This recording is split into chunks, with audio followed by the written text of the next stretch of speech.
ಜಾನು ಸೀಮಂತನ ನಮ್ಮನೇಲೇ ಮಾಡೋಣ, ಅವ್ರಿಗೂ ಖುಷಿ ಆಗುತ್ತೆ. ಇನ್ನೊಂದು ವಿಷಯ ಹರೀಶ, ಸಂತೋಷ್ ಜೊತೆ ಮಾತಾಡಿದ್ದೀನಿ, ನಿನಗೂ ಹೇಳ್ತಾ ಇದ್ದೀನಿ. ಈ ಸಲ ಜಾನು ಬಂದಾಗ ಸಣ್ಣ ಪುಟ್ಟ ವಿಚಾರಗಳನ್ನ ತೆಗೆದು ನೀವು ಗಲಾಟೆ ರಂಪಾಟ ಮಾಡಿದ್ರೆ ನನಗೆ ಇಷ್ಟ ಆಗಲ್ಲ. ಕಳೆದ ಸಲ ಅವಳಿದ್ದಾಗ ನೀವು ಆಡಿರೋದು ನೋಡಿ ತುಂಬ ಬೇಜಾರು ಮಾಡ್ತಾರೆ.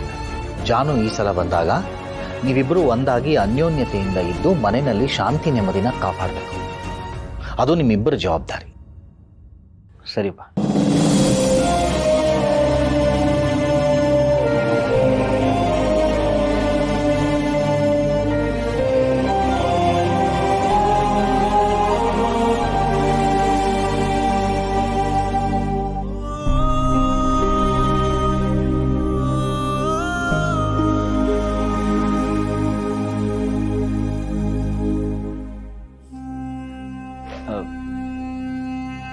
ಬೇಬಿ ಕರೀತಿದ್ದಾಳೆ, ಬಂದೆ ಅದಕ್ಕೆ.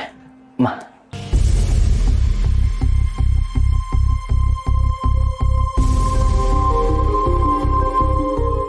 ನೋಡಿದ್ರ ಅತ್ತೆ, ಮೊದಲಿಂದನೂ ಇವರಿಬ್ಬರನ್ನ ಇದೇ ಥರ ಕಂಟ್ರೋಲಲ್ಲಿ ಇಟ್ಟಿದ್ರೆ ವಿಷಯಗಳು ಇಲ್ಲಿವರೆಗೆ ಬರ್ತಾನೆ ಇರ್ತಿರ್ಲಿಲ್ಲ. ನೋಡಿ ಹೀಗಿಬ್ರು ಬಾಯಿ ಮುಚ್ಕೊಂಡು ಸುಮ್ಮನಾದ್ರು ಅಂತ. ನಮಗ್ ನೋವಾದ್ರೂ ಮಕ್ಕಳಿಗೆ ನೋವಾಗಬಾರ್ದು ಅಂತ ಇವ್ರು ಆಡಿದ್ದನ್ನೆಲ್ಲ ಸಹಿಸ್ಕೊಂಡು ಇಷ್ಟು ದಿನ ನಿಮ್ಮ ಮಾವ ಸುಮ್ಮನೆ ಇದ್ರು ವೇಣ. ಆದ್ರೆ ಇವರಿಬ್ರು ವಿಪರೀತಕ್ಕೆ ಹೋದಾಗ ದಾರಿಗೆ ತರೋದಕ್ಕೆ ಹೀಗೆ ನಡ್ಕೋಬೇಕು.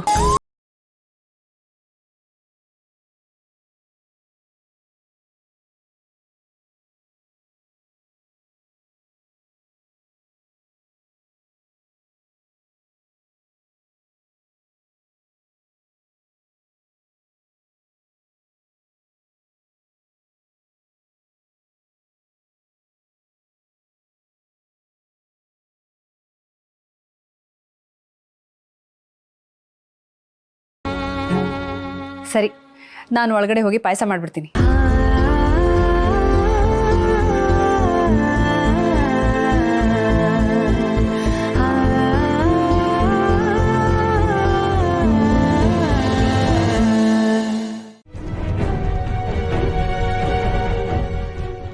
ನಿಮ್ಮ ಅತ್ತೆ ಮಾವ ಹೇಳಿದ್ರು ಅಂತ ಕಾಂಪ್ರಮೈಸ್ ಆಗಕ್ಕಾಗತ್ತಾ?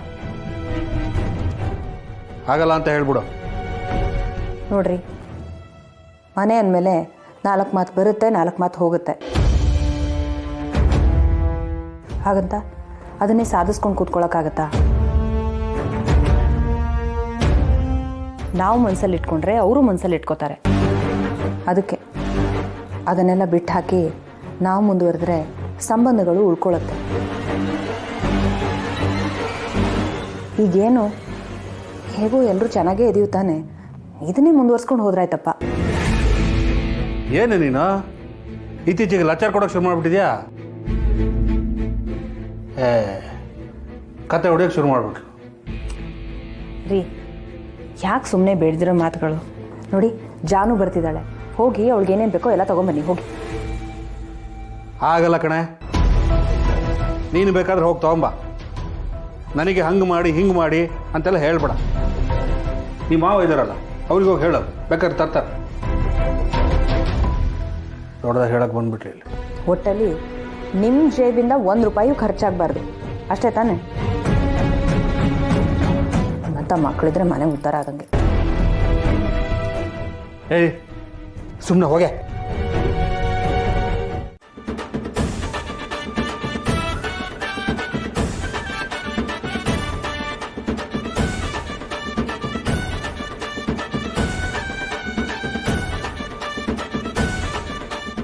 ಇದೇ ಕೆಲಸನ ನಗ್ನಗ್ತಾ ನಮ್ಮ ಜೊತೆ ಎಲ್ಲ ಮಾತಾಡ್ಕೊಂಡು ಮಾಡಿದ್ರೆ ಎಷ್ಟು ಚೆನ್ನಾಗಿರುತ್ತಪ್ಪ. ಅದೇನು ಬಿಗುಮಾನನ ಏನು. ಸದ್ಯ ಈ ನೆಪದಲ್ಲಾದರೂ 4 ಕೆಲಸ ಮಾಡ್ತಾಳಲ್ಲ, ಭಾಳ ಒಳ್ಳೇದು.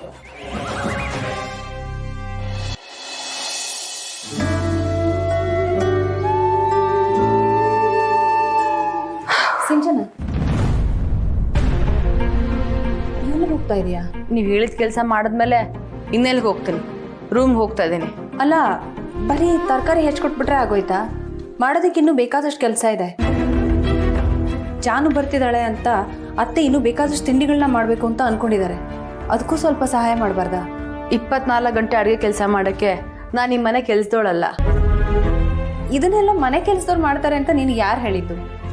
ಇದು ನಮ್ಮ ಮನೆ, ನಾವೀ ಮನೆ ಸೊಸೆ ಅಂದರು. ನಮ್ಮನೆ ಕೆಲಸ ನಾವು ಮಾಡೋದನ್ನ ಕೆಲಸ ಅಂತ ಯಾಕೆ ಅನ್ಕೋಬೇಕು? ಈಗ ಅನ್ಕೊಂಡೆ ನಾನಿನ್ನ ಈ ಮನೇಲಿ ಬಿದ್ದಿದ್ದೀರಿ. ನಮ್ಮ ಅಪ್ಪನ ದುಡ್ಡಲ್ಲಿ ಎಂಜಾಯ್ ಮಾಡ್ಕೊಂಡು ಊರು ಸುತ್ಕೊಂಡು ಬರ್ತಿದ್ದಾರೆ. ನನ್ನ ಗತಿ ನೋಡಿದ್ರೆ ಹೀಗೆ. ಥೂ.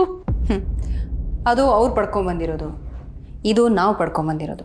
ಇಷ್ಟಕ್ಕೂ ಎಲ್ಲಿಗೂ ಹೋಗಬೇಡ ಅಂತ ಈಗ ನಿನ್ನನ್ನು ಯಾರು ಹಿಡ್ಕೊಂಡಿದ್ದಾರೆ ಹೇಳು? ಈ ಮನೆಯವರು ಹೋಗೋಕೆ ಎಲ್ಲಿ ಬಿಟ್ಟಿದ್ದಾರೆ? ಮದುವೆ ಆಗಿ ಬಂದಾಗಿಂದ ನಾನು ಹರಿ ಒಂದು ದಿನನೂ ನೆಮ್ಮದಿಯಾಗಿ ಜೀವನ ಮಾಡಿದ್ ಗೊತ್ತೇ ಇಲ್ಲ.